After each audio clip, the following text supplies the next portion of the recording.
Welcome to the Free Super Tips Premier League Tipping Challenge, the first one of 2019. And we've got, one of the world's greatest football tipsters here with us from the Racing Post, Mark Langdon. That's the big build-up, isn't it? Hopefully I'll deliver. Can only go downhill yeah, from here, can't it? Yeah, it can. Well, you've been on enough times to know the rules now. The big 5 games, we're going to get covered. Yeah, I'm looking forward to it. Great, and we'll get started with West Ham versus Arsenal. Saturday, 12:30, West Ham versus Arsenal. West Ham, probably one of the most inconsistent teams in the Premier League. You look at their last 5 results, you've got a 1, a loss, a 1, a loss, a draw. That sums up West Ham. You never quite know what you're going to get. They've conceded in their last 8 Premier League home games. Arsenal, we know what they're all about now. Good going forward, not so good going the other way. They've conceded in their last, we're just looking at the stats here on the way in, 22 goals in 10 away matches. But on the flip side of that, there's only Tottenham that scored more than them away.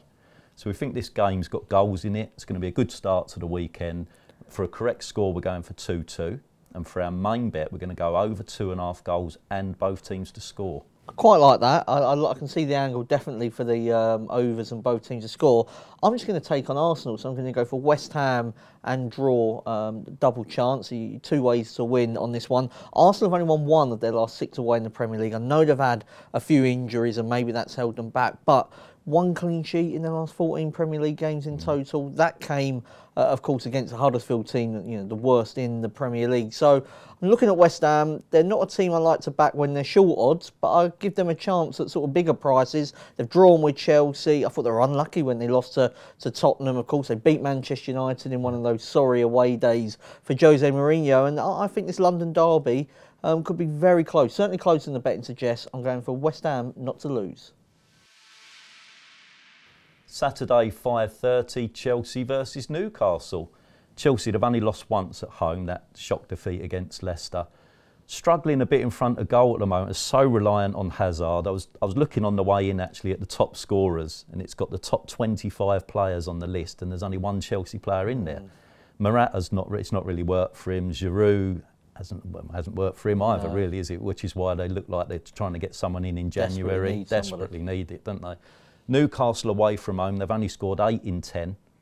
But on the flip side of that, they've only conceded 12. So I think they're going to try and keep it tight. You can imagine Rafa Benitez going there, be looking for a draw, won't he? His former club as well. Exactly, yeah. So we think Chelsea are going to come out on top. They'll have a bit too much class for them. Under 2.5 goals would be our main selection. Chelsea are going to nick this one, but they might have to be patient. 1-0. Okay, I think if I was going for a correct score, I'd be more likely to go for 2-0.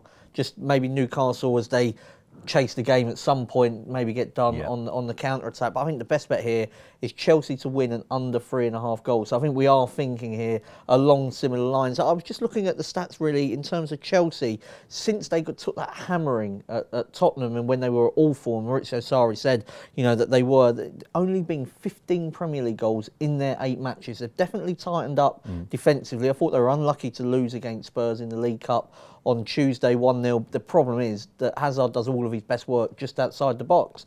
Nobody inside the box to score the goals. Put Kane in that team and you've probably got a different result. So I think against somebody as low quality as Newcastle, eventually they'll find a way through, but I think it will be a grind. Sunday, 2:15, Everton versus Bournemouth. Now, there's suddenly a few signs of discontent a bit at Everton in the last week or so. Some fans not happy. They've had the annual board meeting, and I think a few of the board members were saying that, a team like Everton shouldn't be sat in 11th place, especially after what Marco Silva's spent.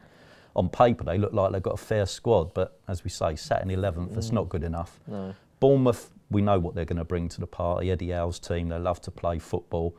That does leave them a bit exposed at the back. Only Fulham have conceded more away from home. I think it'll be an entertaining game, end to end. Our main selection would have to be over 2.5 goals. Everton for us could just shade this one 2-1. Yeah, I'm going to go over 2.5 as well as my best bet. I mean, I'm just looking at this game thinking, how's it not going to be goals? Because Bournemouth conceded 15 in their last 4. I mean, it's an absolute, joke really. When the tonking at Old Trafford was one thing, but you can see them 3 to Watford and teams like that, and 3 to Brighton, and Thumped against Tottenham. But in Callum Wilson, if King or Fraser, whoever he plays, been rotating quite a lot in those positions, I think they'll carry a threat against an Everton team that they just haven't recovered from what happened on the Derby defeat to Liverpool. Really, that you can pinpoint all of their problems back to that Jordan Pickford era. They conceded 6 against Tottenham, lost at home to Leicester. I'm a bit nervous about backing them odds on at home to win this game. I'd much rather be on goals. If you want a correct score, maybe something like 2-2.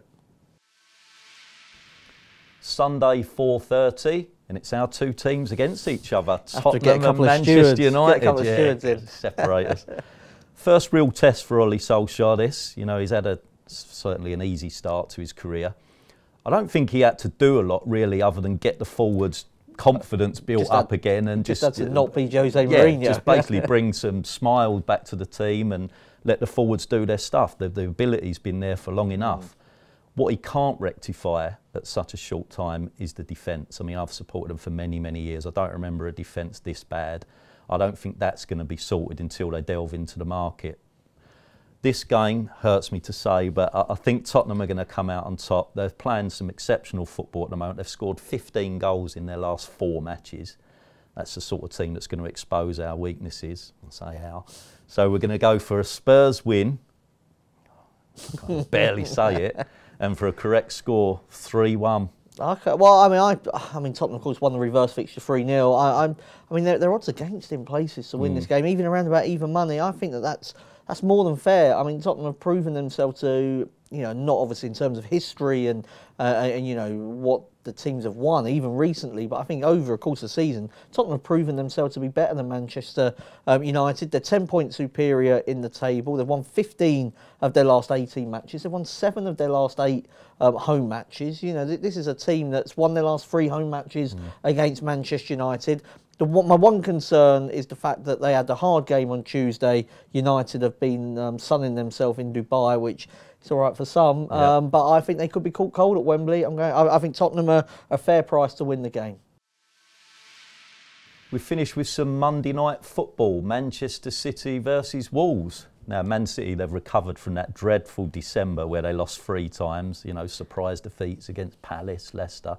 Certainly bounced back from that. They won that all-important clash against Liverpool, and then their last 2 games, admittedly against Rotherham and Burton, they've won an aggregate of, 16-0? 16-0, not so bad. I think they're back to form, we can say. Wolves, again, another one of these sides, a bit like West Ham, completely unpredictable. If you look at the teams they've beat recently, they've beat Chelsea, Tottenham, Liverpool. Admittedly, Liverpool was sort of under strength in the FA Cup, but they've still done it. And during that period, lost to Crystal Palace, Cardiff and Huddersfield. I mean, they're very hard to work out. They do seem to play their better football against the better sides. And City are still vulnerable at the back. You know, they're still conceding goals, finding it hard to keep clean sheets. You going for a Wolves win? We're not. We're going to go for both teams to score. We think City edge it 2-1.